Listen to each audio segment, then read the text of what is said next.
హైదరాబాద్ ఉప్పల్ నల్ల చెరువులో కబ్జాకి గురైన పలు ప్రాంతాలను హైడ్రా కమిషనర్ ఏవి రంగనాథ్ పరిశీలించారు.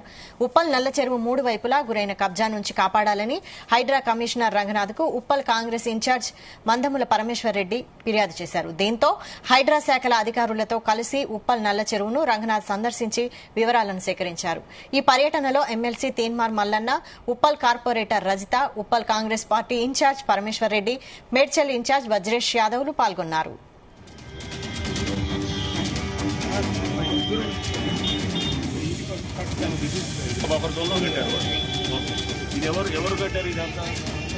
చెరువులను చెరబట్టినటువంటి పరిస్థితులను ప్రత్యక్షంగా చూడడం జరుగుతా ఉంది. వీటన్నిటి నివారణ కోసం తిరిగి హైదరాబాద్ ను ఒక మంచి చెరువులున్నటువంటి నగరంగా తీర్చిదిద్దడం కోసం కాంగ్రెస్ పార్టీ ప్రభుత్వం, ముఖ్యంగా ముఖ్యమంత్రి గౌరవనీయులు రేవంత్ రెడ్డి గారు చేసినటువంటి ఒక సాహసోపేతమైనటువంటి నిర్ణయం హైడ్రా ఏదైతే ఉందో జరిగినటువంటి కబ్జాలను వివరించడం జరిగింది. కొద్దిసేపటి క్రితమే హైడ్రా కమిషనర్ గా ఉన్నటువంటి రంగనాథ్ గారు కూడా ఇక్కడ పరిస్థితిని సమీక్షించారు. అతి త్వరలోనే ఈ నల్ల చెరువు కూడా విముక్తి రాబోతా ఉంది.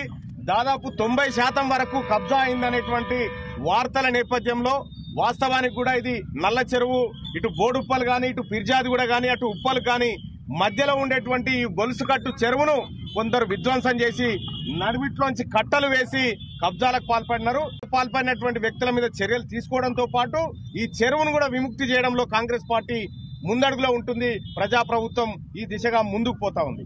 అంటే 2014 నుంచి ఏదైతే బీఆర్ఎస్ ప్రభుత్వం ఉందో, బీఆర్ఎస్ ప్రభుత్వం వచ్చినప్పటి నుంచి ఇక్కడ బీఆర్ఎస్ నాయకులు ఒక టెంపుల్ కట్టారు. ఇక్కడ కట్టి ఆ టెంపుల్ కింద దాదాపు 8 ఎకరాలు అక్కడ కబ్జా చేశారు. ఎక్కడ దొరికితే అక్కడ ఈరోజు మొత్తం నల్ల చెరువును కబ్జా చేశారు. ఈ విషయం మన రంగనాథ్ గారు కంప్లైంట్ ఇవ్వడం జరిగింది. ముఖ్యంగా కాంగ్రెస్ ప్రభుత్వం వచ్చినాక హైడ్రా కమిషనర్ని ఈరోజు ఏర్పాటు చేయడం జరిగింది.